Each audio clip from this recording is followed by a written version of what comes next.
managing students in a digital world. My name is Brent Hensey. I'm with BSD Education as a marketing manager. And I'm going to take you through kind of just what we have for the agenda for today, a little bit about BSD, and then I'm going to hand it over to Allison, and she's going to take it away with today's topic.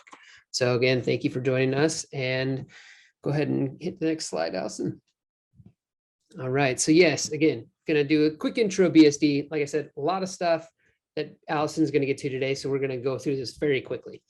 She's going to look at common struggles and solutions in a digital world, examples of digital expectations, and then she's going to look at some sample projects from BSD and 3 takeaways that you can take with you after going through everything in the presentation today. We will open it up for Q&A at the very end. So if you have any questions, feel free to jump in at that portion of the presentation, and we'll try and answer them the best that we can. So go ahead, next slide. All right, what is BSD? So BSD is a partner in providing a coding and digital skills platform.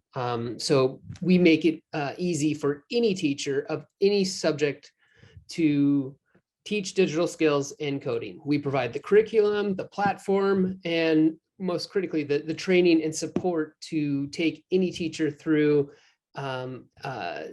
trying to teach coding for students and provide a real impact for those students. So go ahead and next slide, Allison. Thank you.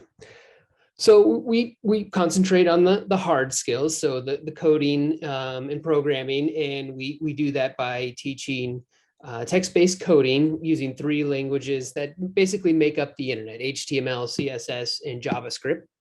We also look at soft skills like communication, collaboration, and critical thinking, because we are we provide a platform that offers a kind of like a real world simulation of what the professionals do. It really offers students a chance to work on those communication skills while also honing in on their coding skills. So we also offer the values that we call as CARE. So curiosity, adaptability, resilience, and empathy. We try and build a well-rounded student through learning digital skills and coding. So if you'd like more information, I will provide my email address in the chat, and you can reach out to me directly and we can discuss a little bit more about BSD, but I don't want to waste any more time. Allison, it is now on to you, and thank you.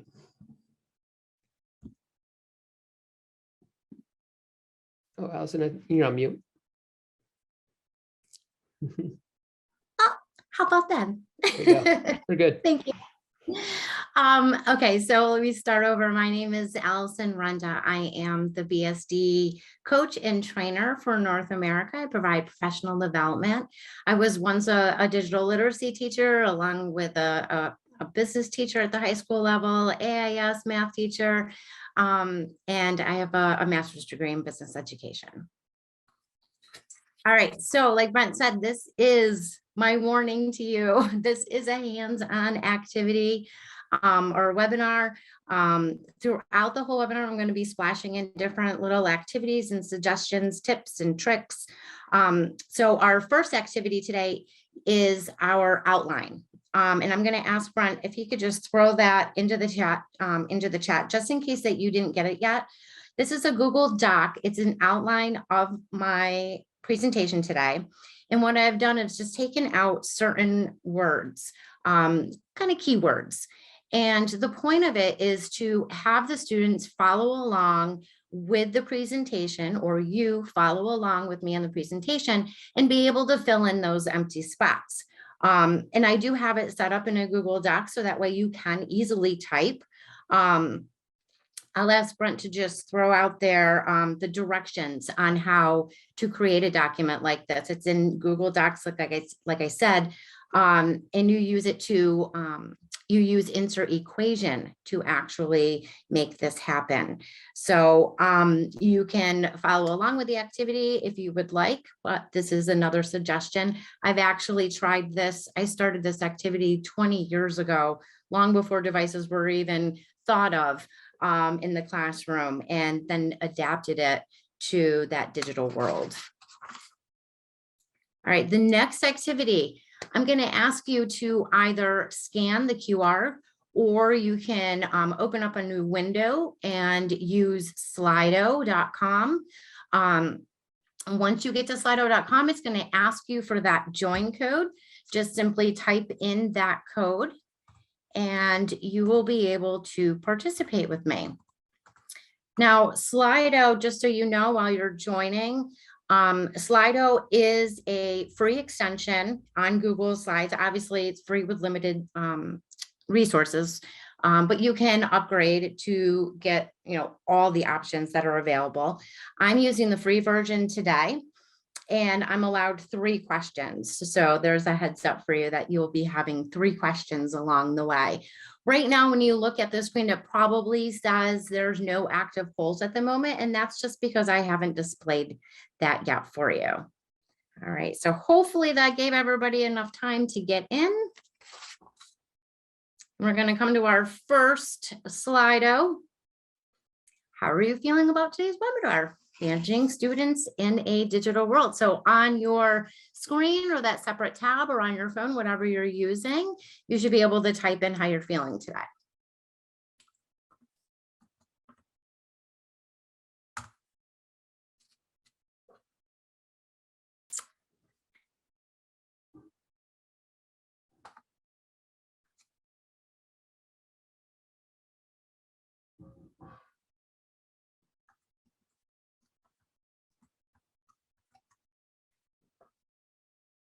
All right. So I've got somebody that's excited. I have somebody that's interested and somebody that wants more tips. So I like to, and curious. I like that one as well. So I like to use this activity in a couple different ways. This is a good way to check in with your students, checking that SEL right in the very beginning. I would use this in the middle of a lesson just to kind of do maybe a brain break or maybe check in for understanding. So this is just another tip or trick to kind of engage the students. All right, so you probably have noticed by now that my cursor looks like a pencil and it's quite large. This is another tip. It draws your attention to the content, right? You're following this now. You can really see it. It's easy to follow and it creates a discussion. I remember when I first started using this, the kids were like, oh, it's a pencil. Can you make it turn into other things too? And then it ended up turning into actually an assignment that I did with the 5th graders. They created their own custom cursor. They met with the writing teacher. They wrote about why they chose it and why they thought it was engaging. And then we took about 30 seconds to a minute at the beginning of class. And the students took turns displaying their cursor. All right. So this is another way to just really encourage engagement, kind of participation. It just really draws your attention. Another one of my favorites, he's very popular, so I'm sure you have seen him, is Kid President, or for that matter, any video that's really engaging, motivating, funny, kind of gives a really good positive message. So I love to start off my classes with some type of video like this, and I'm going to let you view the video because it is well worth the watch. I think we all need a pep talk.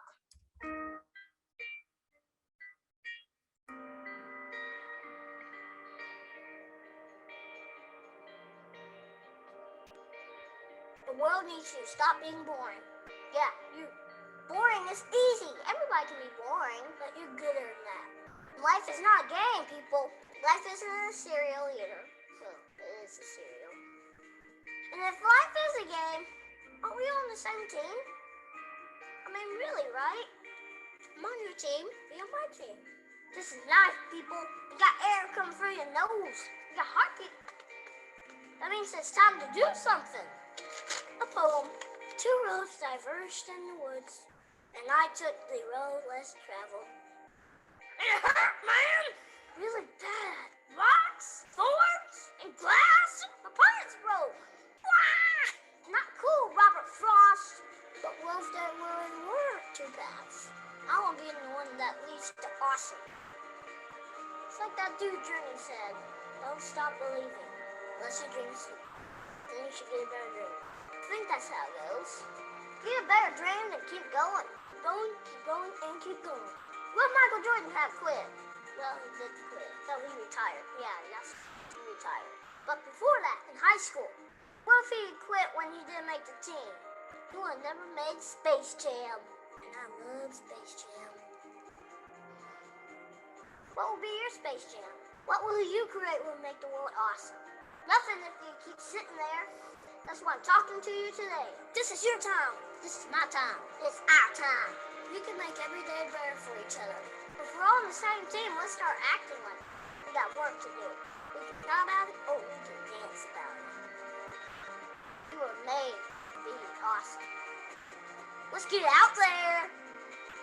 I don't know everything. I'm just a kid. But I do know this. So everybody's good to give the world the reason to dance. So get to it.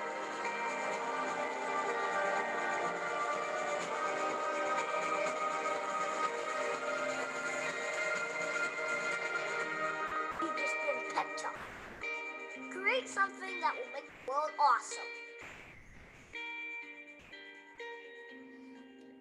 Play ball. So what a great, we don't want to watch it again. What a great way to start off the class. Like he's inspiring. And if you find a video that really connects with the students, it just makes their day. My students get upset with me when I don't have a video for them to watch. Okay, so we're going to take a break with some suggestions for now, and we're going to talk about the common struggles and the negative solutions that go along with those. So common struggles. As a tech coach, a lot of the teachers would come to me and say, you know, they're using the chat feature inappropriately. They play games during independent work. They don't participate. They turn their mic on while someone else is talking. And my favorite one, this teacher said this to me with tears and laughter all at the same time. How do I control them? So these are all of our struggles, right?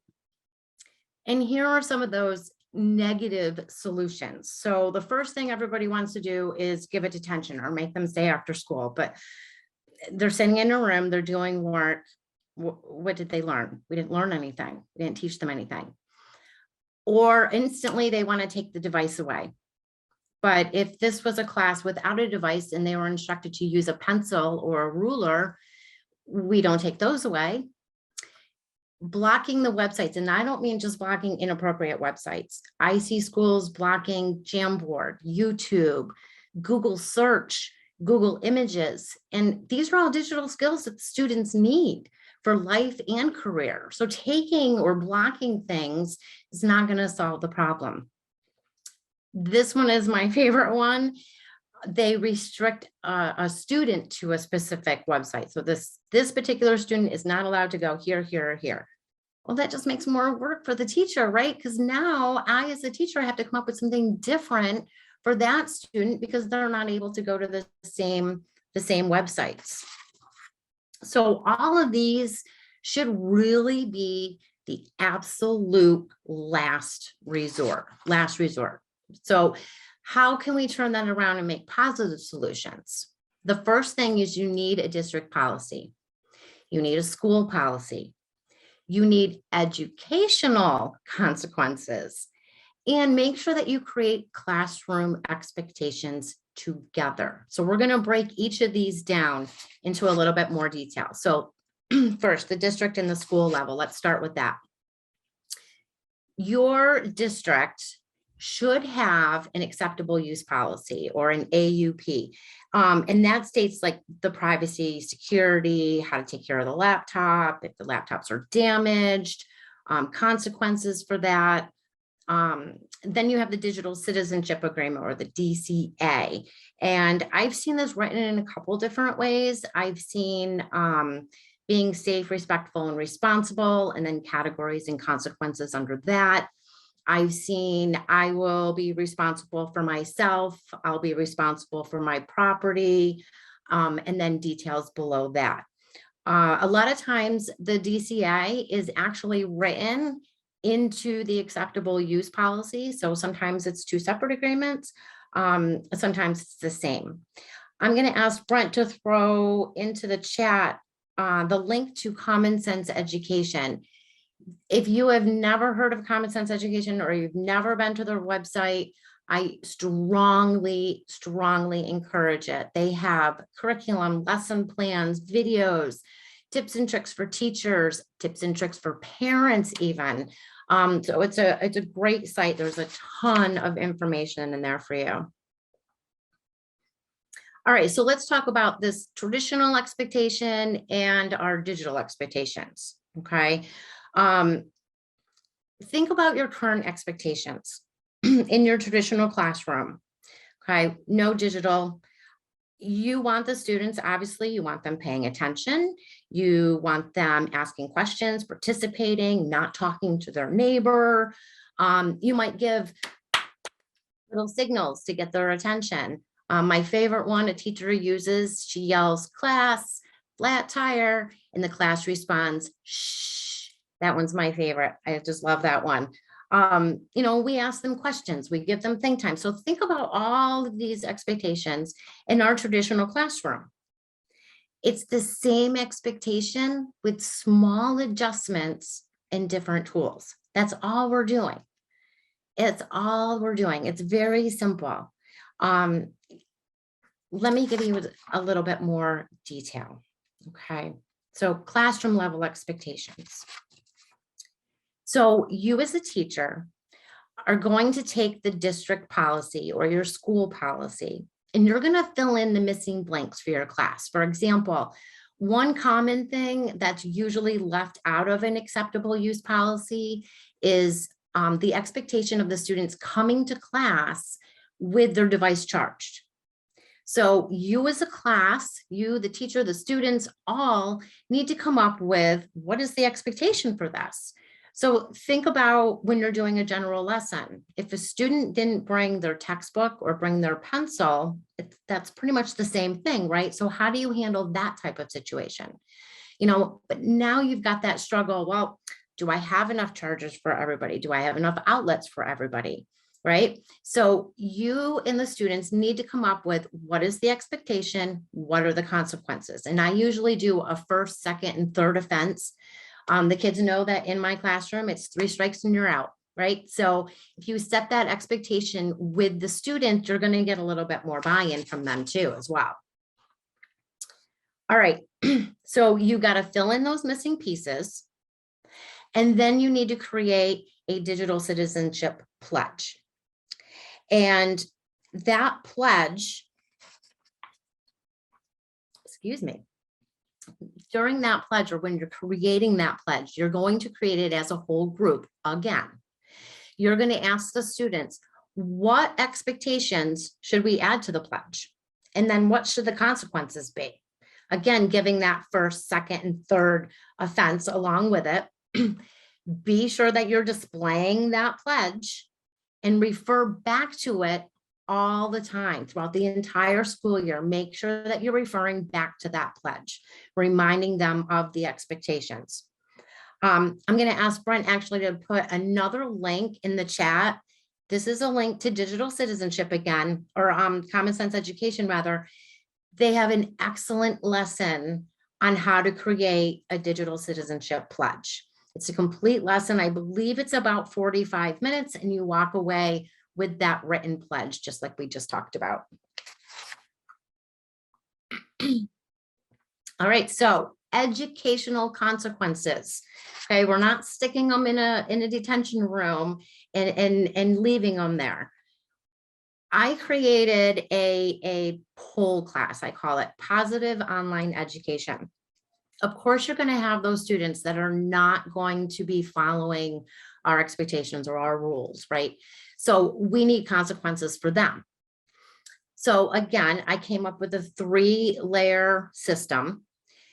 The first offense, if the student is caught doing something inappropriate on the device, gaming, etc., then they meet with me during recess or after school. We have a discussion about what that student did or didn't do. We talk about the consequences. Who did they affect by doing the actions that they did? Then they write basically a paper explaining the situation and how they could have handled it differently. A parent signs it, the student signs it, the principal signs it, and I sign it. Now, in the 3 years that I did this class, I only had one repeat offender. And that was really a very extreme situation. The student did end up having to lose the device for the remainder of the school year, but that was very extreme. I met with probably a total in the 3 years, maybe a total of 10 students. And that was because we had that district policy, that school policy, and my classroom policy. All right, it's a journey well worth it. I guarantee it. Any good thing is worth the wait, right? That's what they say. And then I have a teacher come to me and said, wait, I did everything you said. I reviewed the AUP. I filled in the missing spots. I created a digital citizenship pledge. Everything was going good. And then it went south from there. What did I do wrong? Well, I was taught by another teacher. Her name is Katie. She's a 3rd grade teacher. She will do small groups with the students, like a small group rotation. And it is well oiled. The students are paying attention, they're focused, they're collaborating, they're not interrupting her teacher center. So I went to her one day and I said, how are you doing this? Everybody wants to know what your trick is. And she said to me, I teach it. We practice, practice, practice. I monitor them. I correct, I reinforce them. I review it all over again. And I'm always consistent. I said, well, isn't this kind of what we do with everything that we teach? And she said, yeah, it really is. It's nothing new. It's the same expectations with small adjustments and different tools. And I thought to myself, gosh, I think she's right. It really is. It's the same expectations. So let's look at some examples. All right, so here are some areas of concern, right? We're always concerned about getting the students' attention, getting their attention, communicating, getting them engaged, having them participate. So these are our frustration points, right? All right, here comes Slido. So on your device, I would like you to rank these 4 core areas based on your needs. So maybe you need, you know what, I need to really be able to engage them. I need to work on that. Or, you know what, I don't have any problem with the communication. I'd say that's number 4, but I need help getting the students' attention. So please rank those from 1 to 4 for me.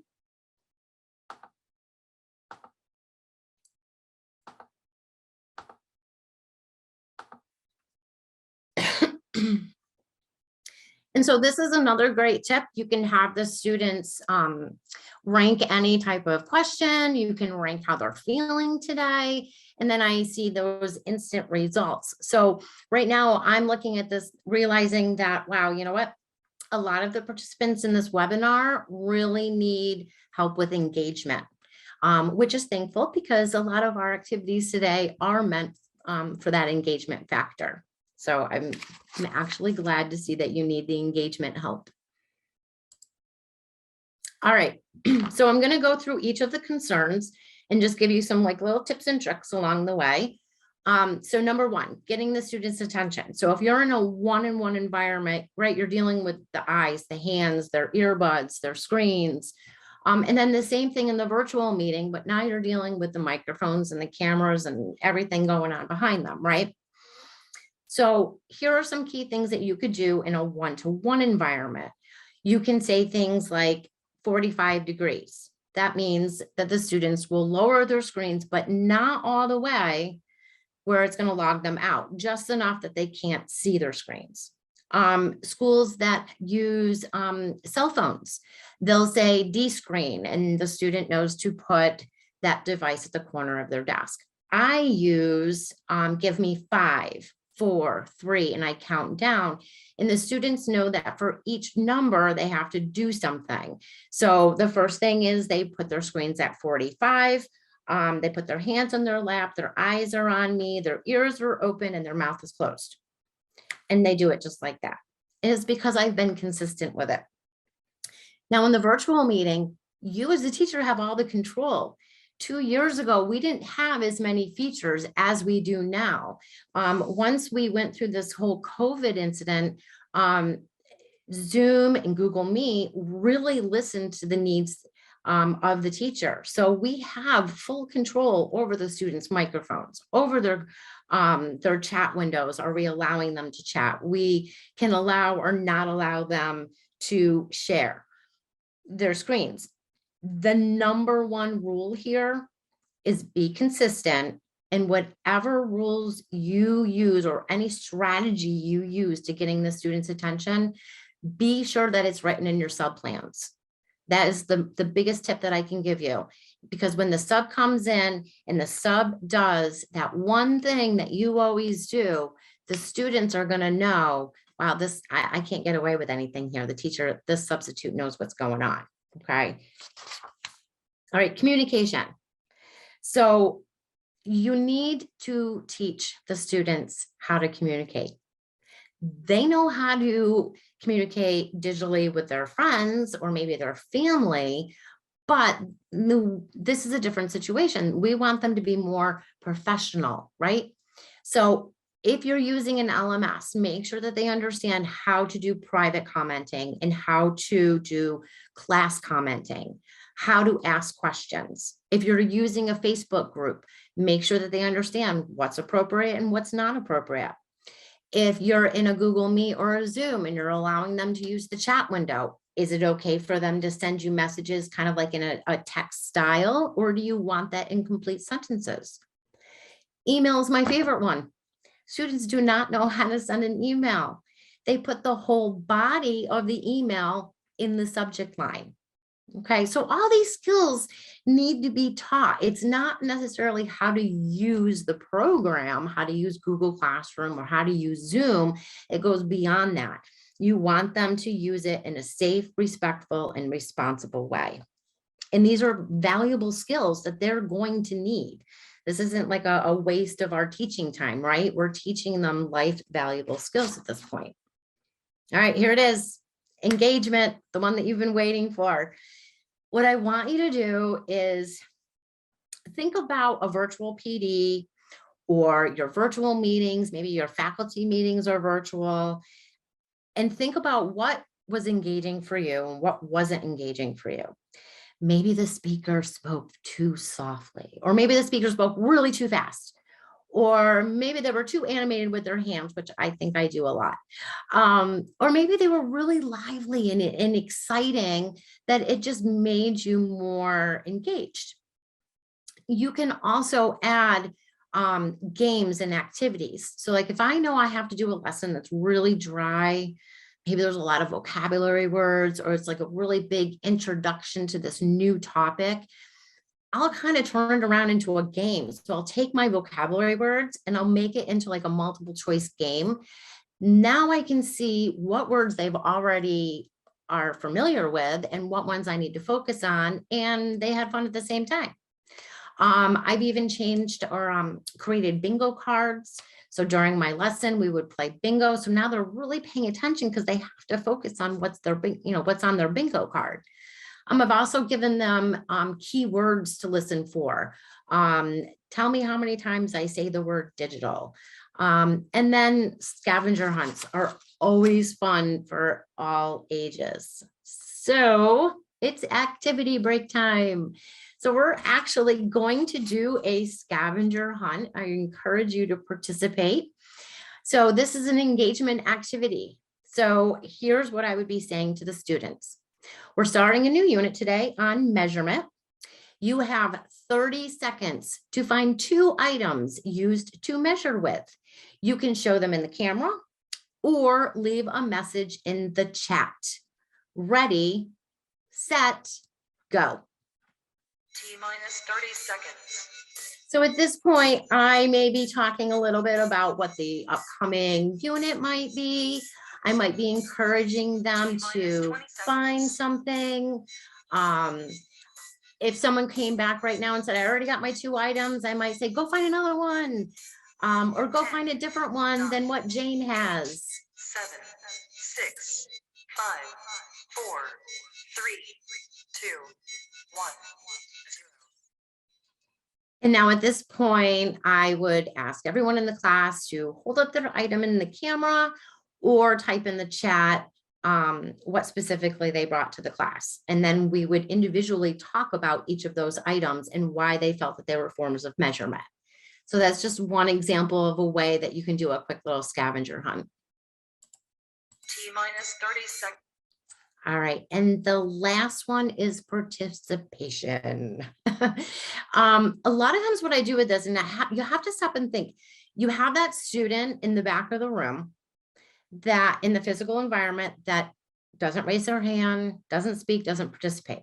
And then you have that student in the front of the room that you can't stop getting, they're always putting their hand up. Okay, so you have to find a comfort level and a way to control both of these type of people.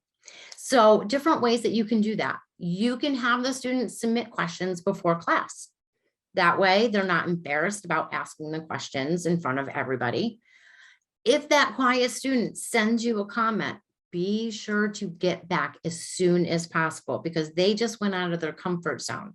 So make sure that they know that you're there for them.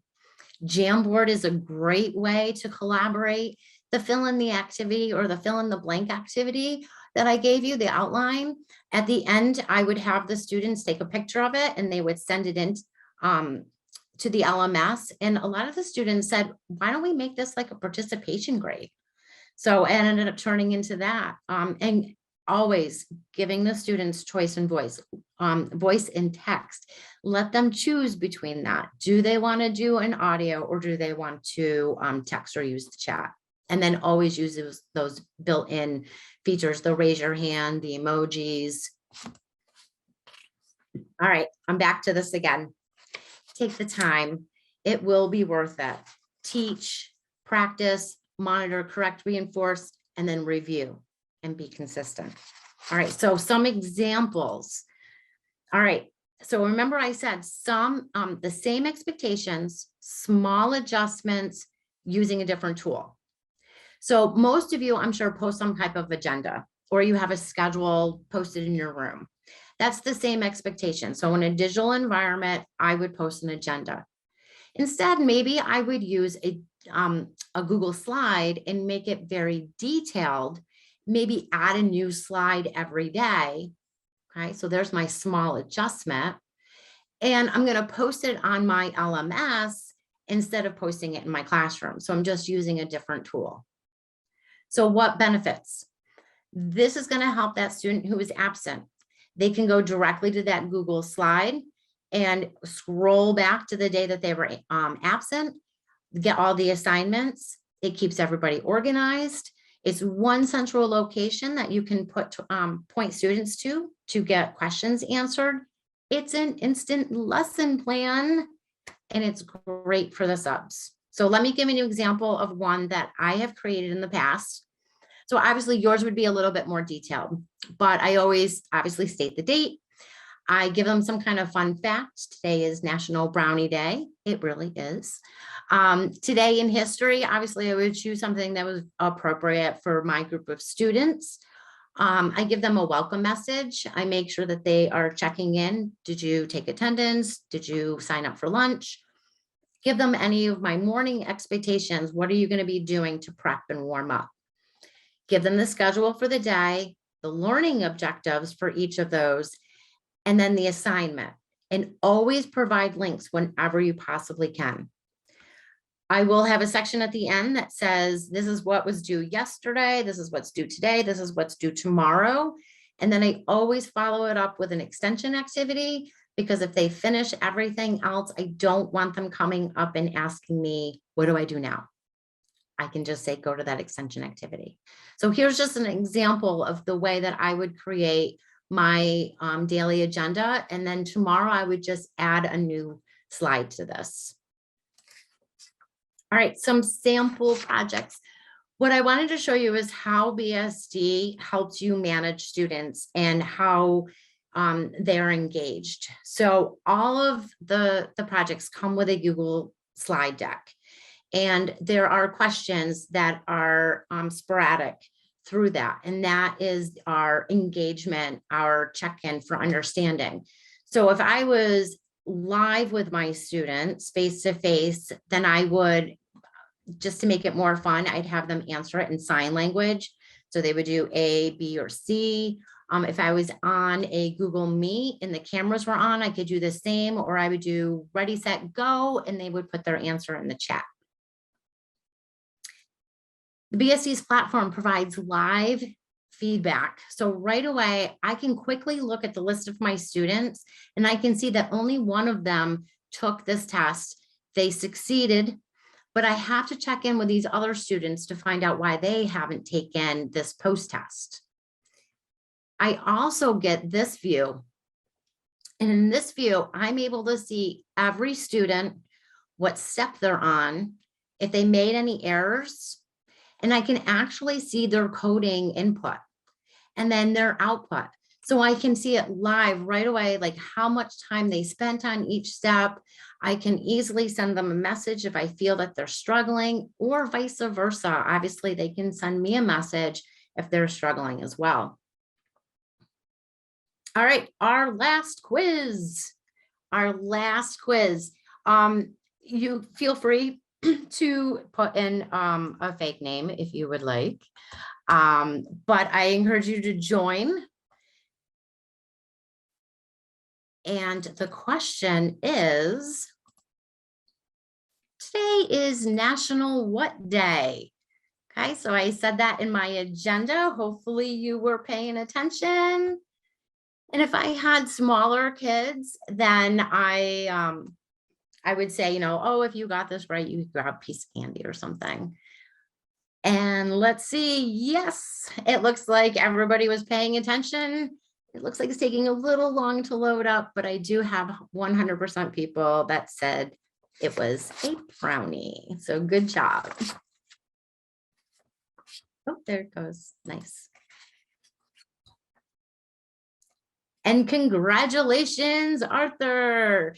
Okay, so it just kind of gives you like the top three. Whoever is the fastest wins the prize. So just a fun little cute little game to play. All right, so today's takeaways. There was a lot of information here. The three things that I want you to remember. Number one, the same expectations with small adjustments and different tools. It's okay. We don't need to make it difficult. Use videos to engage, the fill in the blank outline, scavenger hunts, interactive slides, Slido. And then the last one, take the time. It will be worth it. Slow and steady wins the race is what they say, right? All right, and that is all for me. Thank you very much. I'm going to pass it on to Brent right now. Awesome. Thank you, Allison. Really do appreciate it. Great job again. So it is Hour of Code week in Computer Science Education Week. So I just want to let you know about some free projects that we have available for BSD. So 7 total projects. If you go to this page here, I'll also include it in the chat. You'll be able to access those projects right away and even use them with students as much as you'd like. Yeah, and it teaches you, the students, everything from HTML, CSS, and JavaScript, as well as providing video tutorials and access to BSD's code glossary. If you want to go ahead and hit the next slide, just take you a quick tour through some of the projects so you see kind of what we have here. What we're particularly proud of is the AI webcam image classifier project. It's a really cool tool that allows students to kind of get a behind the scenes look at how AI works and maybe some of the issues that might arise. So that's included with the Hour of Code projects. I really encourage everyone to go check those out. We're really happy with everything that is up there. So take a look, let me know if you have any questions, but we hope that you find them enjoyable and constructive with your students. So I think that's, oh, we have one more thing. Yes, we do appreciate any feedback that you have, both positive and negative. We plan to do a free webinar series in 2022, and we want to make those as good as we possibly can. So your feedback is critical in influencing what we choose to talk about and how we talk about it. So I'm going to go ahead and include this link in the chat. If you would, please provide your feedback. It's really valuable for us. So just take a minute or two to let us know how we did, and we'll be able to hopefully improve these going forward. So I think that pretty much wraps us up here today. We're approaching time, but we did have one question that came in earlier. But does anyone else have any other questions before I get to this one question?